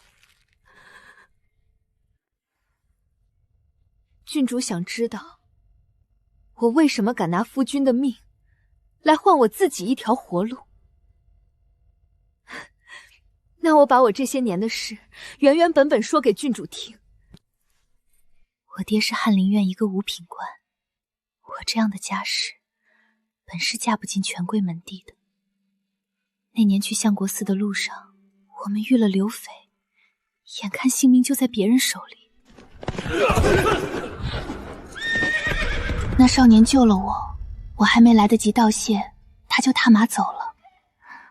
我那一颗心从那天起就暗暗许给了他，只当此生再难相见。姑娘，你怎么总这么倒霉啊？不过我运气好，分你一点。后来我才知道，他是二皇子。他头一回动用皇子的身份，就是来求娶我。我以为是老天待我不薄，恩爱两不疑，多拙劣的笑话，我竟信了这么多年。成婚那夜，他就给我下了绝嗣药，只因一个五品小官的女儿不配生出皇嗣。可我是他明面上最好的挡箭牌，没人会怀疑这样爱护发妻的二皇子早就包藏祸心，只等一个时机搅动风云。我知郡主还有顾虑，不过我会送上我的投名状。好啊，只要让我满意，我不仅让柳依依给你医治，还能让你父亲的官职动上一动。请郡主等我的好消息。父皇尝尝这道，母后说您近来胃口浅，这个刻画的洞。你这孩子就是妥帖。知道你惦记，特意让小厨房给你炖的，慢点吃。朕看你眼里就只有你皇祖母，连只乳鸽都不晓得让朕一口。您方才追着我跑那一身汗，分手！我要致死！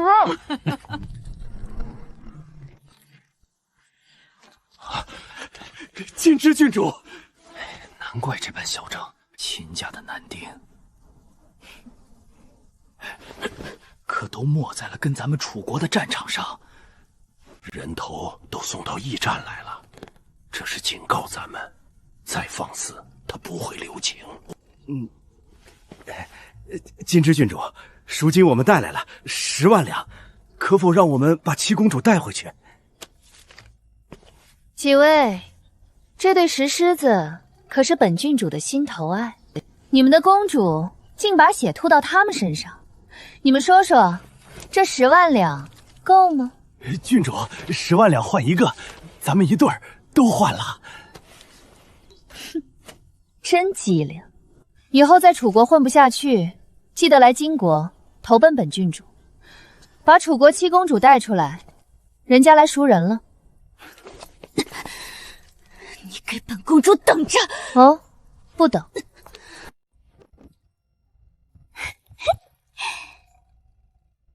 问出东西了？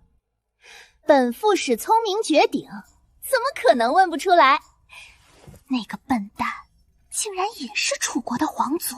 他是楚国长公主的儿子，是楚国皇帝的亲外甥。不过他生父不详，所以随母姓，他叫黄埔南流。楚国长公主可是楚国大皇子的人，跟皇甫南风压根儿不是一个阵营。正是，我听着这位长公主膝下统共就这一个儿子。这些都是你问出来的？当然不全是。昨儿晚上我就觉得不对劲，他一看就是养尊处优长大的，手上只有淡淡的宝茧，明显是最近才磨出来的。我又翻了楚国宗亲，还有几个要紧官员的名册，连楚国志文都翻了，根本就没有姓南的人，所以我就炸了他一下，冷不丁叫他一声皇甫南林，他嘴上没应，可那眼神没藏住。旁的不必细问，无非用了点小手段吓唬吓唬他罢了。皇甫南陵名单写得这样痛快，这是想让本郡主给你当刀使呢。你现在胆子倒是大了不少。近墨者黑吧。他是偷嫖来的，没人识得他的脸，本该跟着使团神不知鬼不觉回楚国去，可偏偏是皇甫南风把他给抖出来的。南风这个疯子倒真有些本事，被关了这么久，还能摸清他这外甥的行踪。皇甫南风这是想断他亲姑姑那条线路，还是想拐着弯跟本郡主谈条件？走，去看看这个皇甫南平。还审啥？我前些日子管柳依依要了补气血的药丸，给她喂2粒，晕死过去。看她再晕死过去，什么都问不出来。好你个狠毒的丫头，心黑透了，我还当你是什么名门闺秀。那袋子老鼠还在吗？这笔账我记下了。哦，皇甫兰陵，我见过你，是皇甫南风暴露了你的行踪。你可知道，楚国使团这趟来晋，目的之一就是换回皇甫南风。你到底是谁？你怎么会知道这些？皇甫南风在我手上。你到底是谁？我姓秦，这个姓将来会是踏破你们楚国第一杆插上的军旗。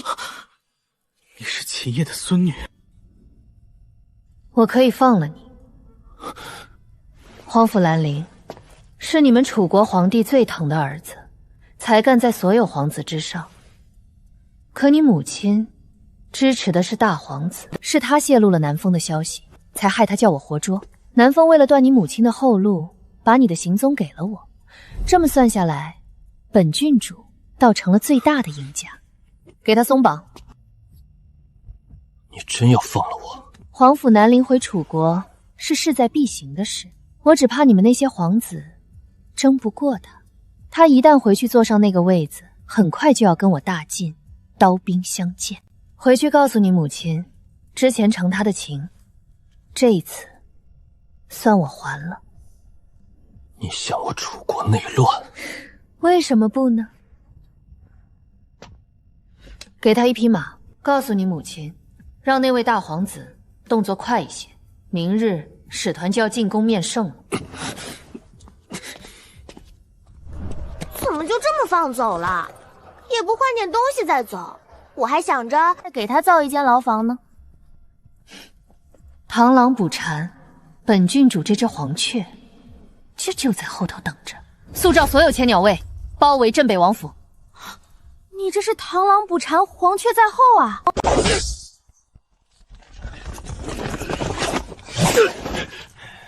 撑住，援兵就快到了。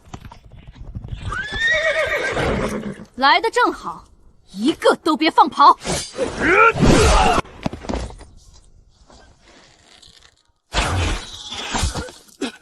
云雀，拿下他！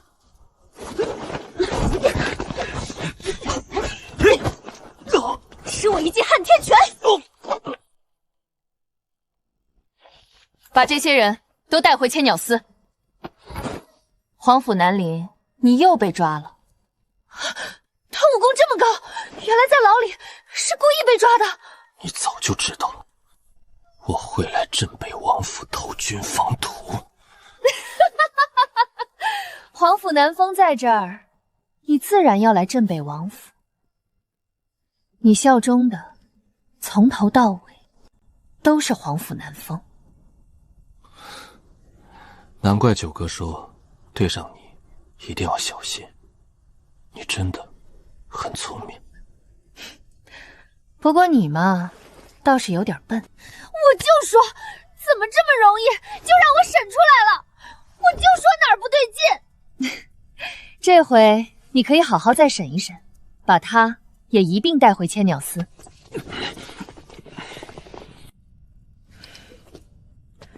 清点伤亡人数，死者好生安顿家属。是。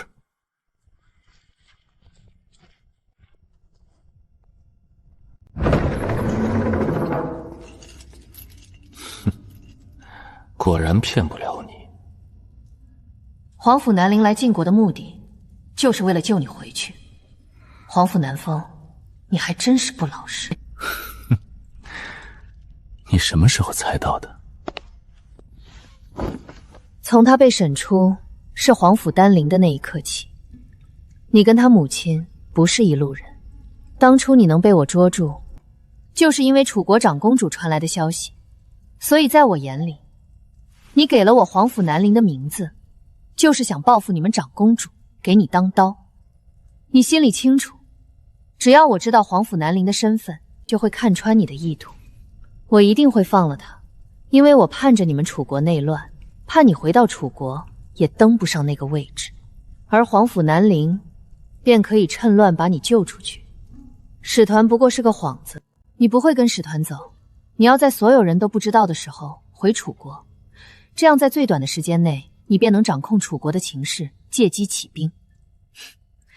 只可惜你选的人太笨了，他每一个反应都像被人摆好了一样，顺得不像话。顺到这般，我还猜不出你们俩的算盘，那我可就白活了。果然还是我的金枝。但是你给我添了太多麻烦。所以我要给你一点教训。果然还是这般狠，毫不留情。我没看错你。进来。这密室口也太黑了，台阶又陡，差点把我摔个半残。哇，好刺激！把他的脚筋接上。睡吧你！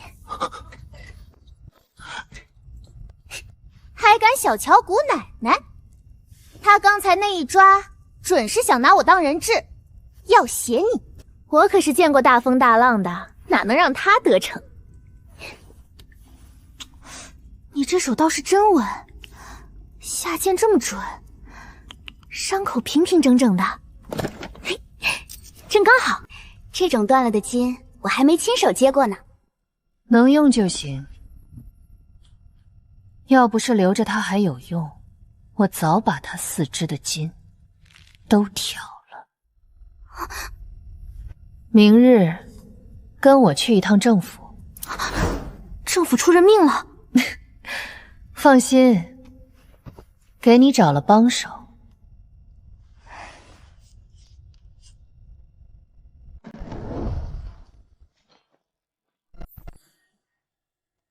是你？这个人当众截停我楚国使团，还扬言要把使团全部杀光。陛下，是不是该给我们楚国一个交代？晋国这是不想跟楚国签友好盟约了吗？这是我的孙儿，被我惯坏了，性子顽劣了些，不要介意。他要把我整个使团都杀了，陛下就意拒顽劣？祖父意拒顽劣，便替我把天大的事压成了家事，这就是我的底气。陛下这是什么的意思？是瞧不起我们楚国吗？那你们楚国使团进城不下马，又是什么意思？纵马直闯敌城，全无礼数，我晋国的威严又往哪里搁？哼，那又如何？本皇子在楚国京中也是随意纵马，哪有你们晋国这许多规矩？陛下息怒，我等不知晋国规，并无冒犯之意。此次前来，是想与晋国签订友好盟约，接回我国九皇子，这是我国奉上的礼单。什么九皇子？楚国九皇子不是早被镇北王重伤，昏迷不醒了吗？可不是，这一仗楚国都签了降书了，又来要什么人？不是友好盟约，是降书。你们晋国用了什么卑鄙手段，才赢了这样羞辱我们楚国？还敢这样羞辱我们楚国？你们晋国的人都这么无耻吗？你这是做什么？我最烦照造的人，还有见到我国陛下要跪。你们楚国要是只拿得出这点东西，那人我就杀了。你敢动我九哥，我楚国大军定会踏破你们晋国。哦，你猜我敢不敢？贵国若是不满意这礼单，我等回去再行商议。定给贵国一个满意的结果，只是不知可否容我等先见一见我们九殿下。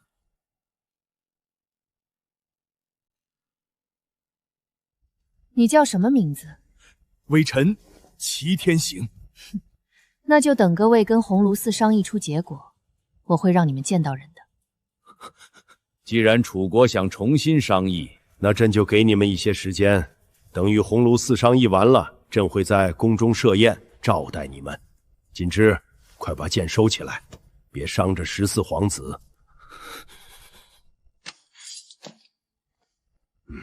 有个这般跋扈的郡主，瞧着也不赖。可你们瞧出没有，这位小郡主怕是没那么简单，连咱们都不知道的敌国九皇子，他竟一清二楚。这到底是陛下的意思，还是秦家的手段？这个疯女人怎么这么眼熟？我一定在哪里见过她。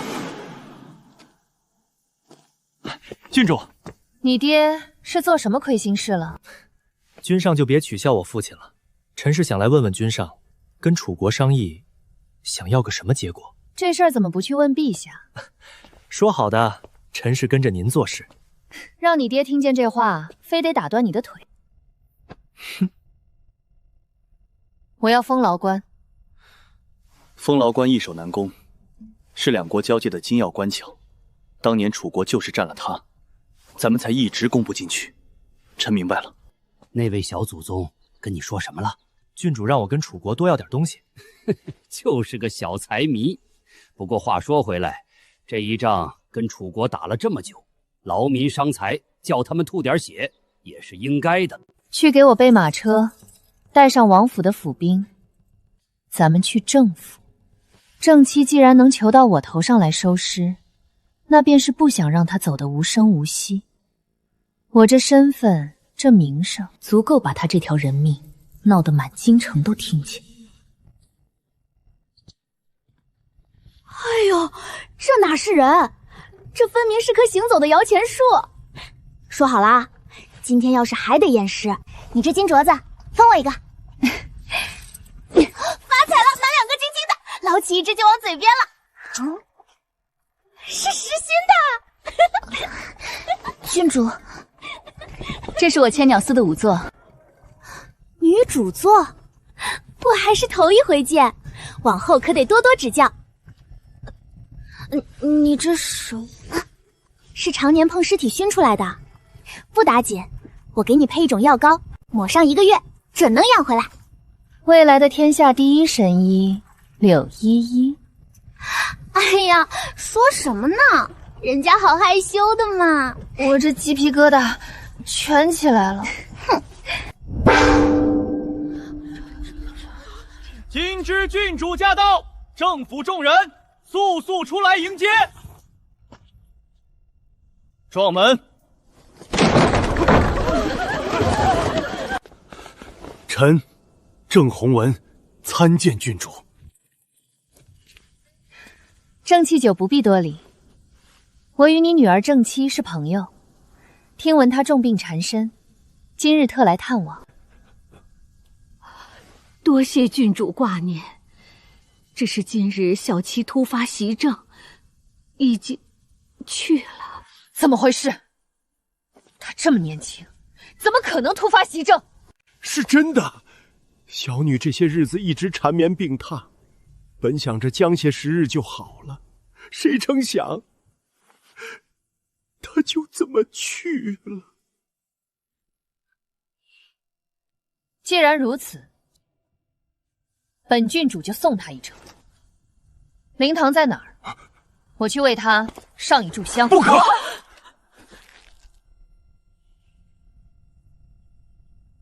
府医说，小妻得的是肺燎，会传染。郡主千金之体，若是染上肺燎，政府就罪过大了。肺燎才会传染人，而且患肺燎的都是慢症，没有谁是突发急症走的。这位姑娘怕是不知道肺燎的厉害，臣妇也是为了郡主着想。我行医多年，治好的肺燎病人没有100，也有80。你说我知不知道他的厉害？你们在骗本郡主！臣妇不敢，臣妇真的是为了郡主着想。让开！郡主对小妻情深意重，既如此，郡主请。今日事发突然，还没来得及给小妻备齐灵堂，只好先简单摆一摆。开棺！郡主这是做什么？本郡主既然已经来了，自然要见正妻最后一面。郑夫人这么激动做什么？死者已逝，郡主此时开棺，岂不是打扰了小妻安息？你要拦我？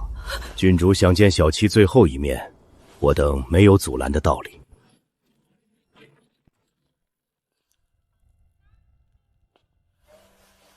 你干什么？郡主这是做什么？您说是我女儿好友想来悼念，可一进门又是开棺，又是惊扰遗体。郡主若心不诚，还请速速离去。我家中与宫里也有些渊源，郡主若想对我女儿遗体动什么手脚，拼了这条命，我也要进宫请陛下主持公道。郑姬就这么紧张做什么？难道心里有鬼？告御状这种事我最熟悉了，不用拼命，一会儿本郡主就能带你入宫。但现在我怀疑正妻死得蹊跷，来人，把正妻的尸首抬出来验尸。不可以！你们真是无法无天！我要见陛下。今天谁也走不出政府，把政府给我围了。你知不知道自己在做什么？吵！你们到底对他做了什么？他受的不是病，是人一下一下加在他身上的苦，新的伤压着旧的伤，这样的搓磨受了不是1天2天了。燕，我要知道他到底是怎么死的。正妻不怕死，也不怕背着那些脏名声死。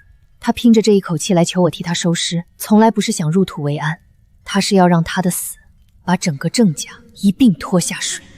去，把郑家所有人都叫来，女子进内堂，男人站在外面。天香楼救出来的那些姑娘身上的伤和正妻一模一样，这郑家的下作根本不止一桩。所有人脱掉衣服。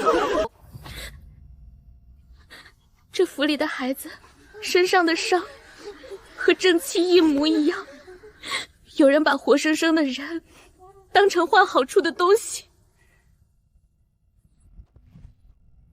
书香世家，当世大儒所在的郑家，竟然是这般安杂地方。一人，你怎么配当人呢？疼吗？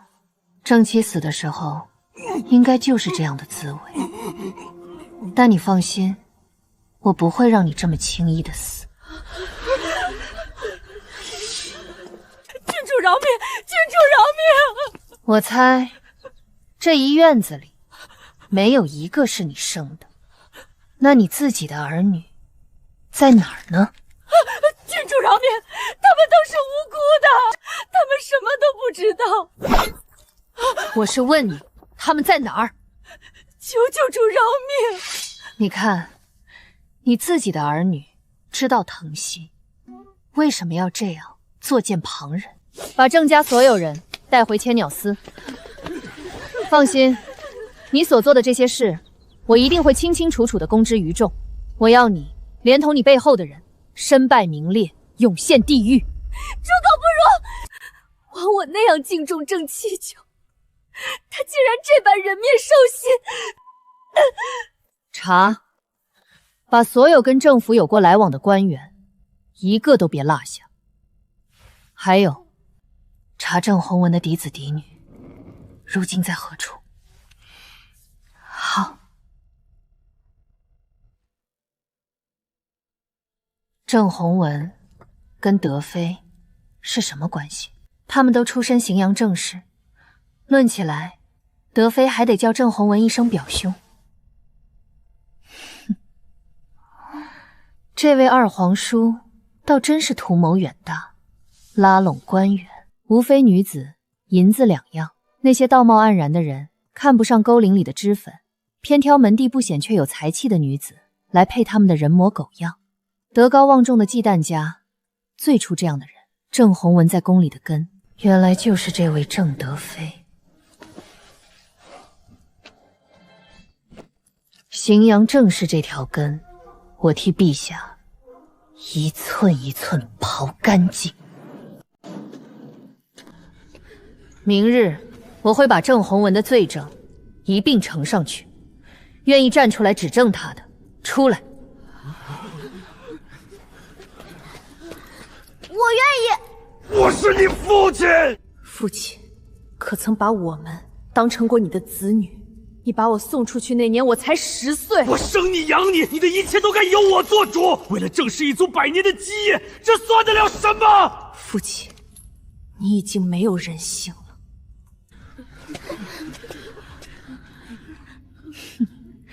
愿意的人到另一个牢房去，请。剩下这些，连不愿意跟他们一条道走到黑的，按律处置。为什么要这么对我们？我们也是受害者，我们有什么错？正妻本可以不必死的，他是为了救你们。既然你们不肯让他如愿，那就下去陪他。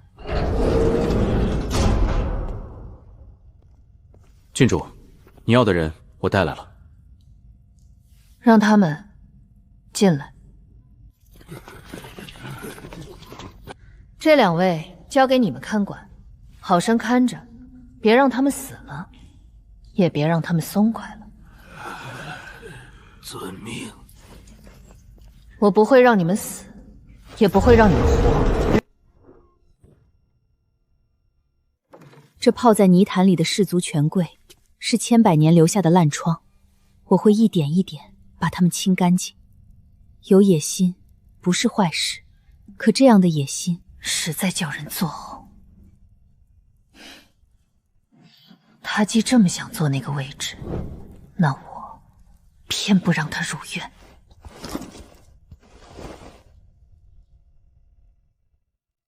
魏少卿，你觉得楚国重新交过来的这份礼单如何？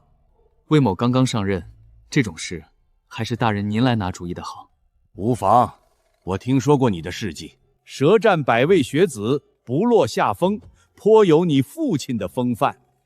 你父亲魏大人当年的英雄事迹，我等也是十分推崇。这次谈判，你有什么想法？说来听听。既如此，那魏某倒是有几分想法，讲与大人听。楚国与我晋国交战多年，我晋国劳民伤财，补偿些金银，这些都是应当的。可既然是投降，那自然也该有投降的样子。我觉得楚国该献出城池，才显得出真心投降的诚意。你心中可有想法？这10几座城池都是富庶之地，挑哪一座对我晋国都是大有好处。既然你心中已有规划，那这次跟楚国谈判就以你为主。放心，鸿胪寺其他人都会帮你的。魏某绝不辜负大人的信任。各位大人，我们已经商讨过了，贵国这份礼单诚意不够。既如此，不妨请贵国告知我等，这礼单还需添些什么？齐大人这般痛快，那魏某就恭敬不如从命了。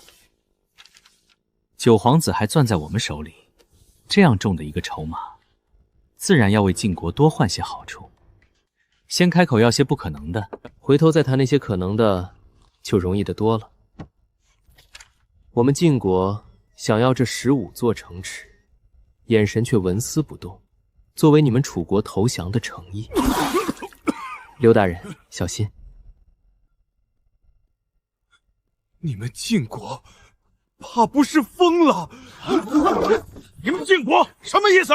这是狮子大开口，哪有这样张口就要的？脸皮厚成这样！15座城池，你们怎么不说？把我们楚国的国都也一并给你们！战败国理应如此。魏大人，楚晋交战多年，你也不想战火重燃吧？若不是你们投降，这战火根本不必重燃。我们晋国的火早就烧进你们楚国的国都。你竟敢侮辱我们楚国！我们楚国铁骑1000万，岂是你们说打进去就能打进去的？你们降了？楚国边防森严，你们晋国攻了10余年都没攻破，竟敢说这种大话，也不怕被人笑掉大牙？你们降了？若不是你们晋国人卑鄙，拿我们九皇子来要挟，我们怎么会签下这降书？哦，你们不仅降了，将领还被活捉了。魏大人，看来你是一点谈判的诚意都没有。齐大人多虑了，我是真心实意的，很想要这15座城池。既然魏大人没有诚意交谈，那我等也没什么好说的了。既然如此，贵国九皇子，各位想必也不想接回了。一个用兵如神的九皇子，回国之后必成我晋国的心腹大患。15座城池，换楚国一个英才寻常陨落，倒也痛快。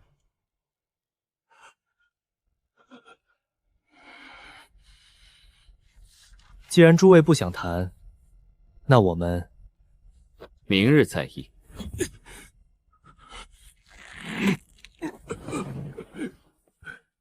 刘大人，走吧。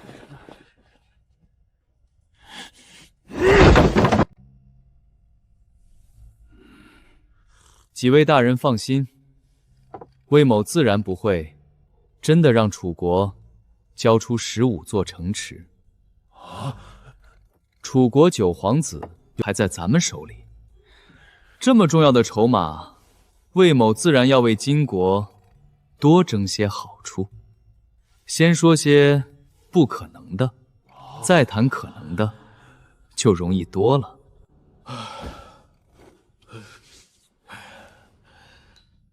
魏少卿啊，方才你那一开口，可把老夫吓得不轻。我等也是，没想到魏少卿年纪轻轻，竟这般老耐，是我鸿胪寺之福啊！魏少卿，下次再有这样的事，你提前跟我们这帮老家伙打声招呼，我们也好帮着你一道使劲儿。是魏某考虑不周，下次一定提前告知。明日这场怕是更精彩。到底是什么人传出来的？回殿下，消息一夜之间传遍9城，已经压不住了。殿下，听说那郑弘文的第7女跟金枝郡主是好友。那日上门探望，偏生再没能回来。秦金枝，那个小疯子，什么时候竟也有朋友了？殿下，这位郡主最是护短，他的人要是被动了，不搅个天翻地覆，他绝不会罢休。若不是父皇和母后给他撑腰，他秦金胄哪来这么大的胆子，敢这般胡作非为？把尾巴都给我擦干净！此事务必不能跟我扯上关系。郑文博在牢里被看得死死的，这时候动他，反倒引火上身。那郑弘文夫妻怎么办？此事仿佛烛光也压留活口。属下明白。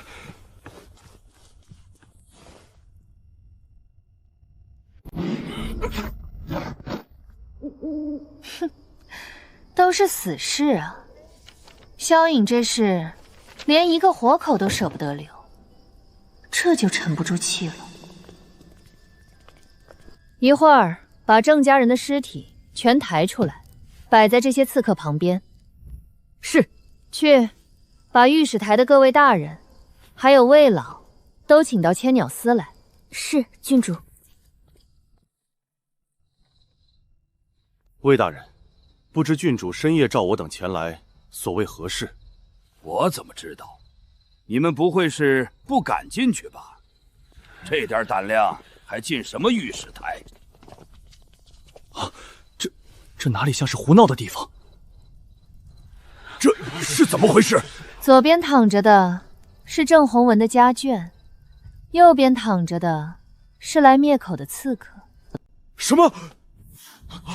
竟还有人敢来灭口！这些刺客的身份可查出来了？这些人都是死士，被制服就咬毒自尽了，不知来历，也不知身份。天子脚下竟敢杀人灭口！明日我定要上奏陛下，彻查此事。我等明日也必定上奏，严查这帮狂徒。天子脚下行凶灭口，今日无法无天。刺客咬毒是死事，查不到萧颖头上，留住活口，才是钉死他的那枚钉子。各位别急，本郡主带各位去见个人。秦禁之，你不会有好下场。说的话，一般都做不得数。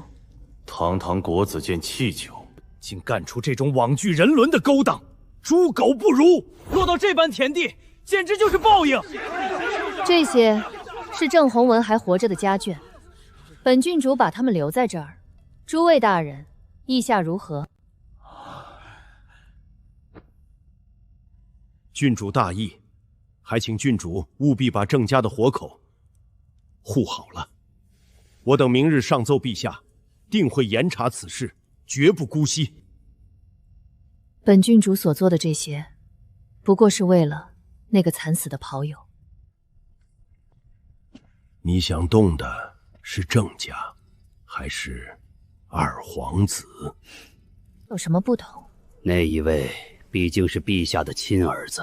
老头儿，你老了。我知道你心里那点抱负，可你若是真动了皇子，陛下必定会跟你生出嫌隙。说你老了，你还真就老了。若是怕了，就赶紧辞官回家养老去吧。大隐隐于市，小隐隐于林，他是陛下藏在这满城烟火里的一把刀。陛下，御史台联名上奏，郑家的案子桩桩件件，触目惊心。传朕的旨意，此案交大理寺刑部、御史台三法司会审。老二这次巡演有功，朕一定好好赏你。回父皇，这不过是儿臣分内之事。儿臣这些年只顾着游山玩水，没为晋国做过什么。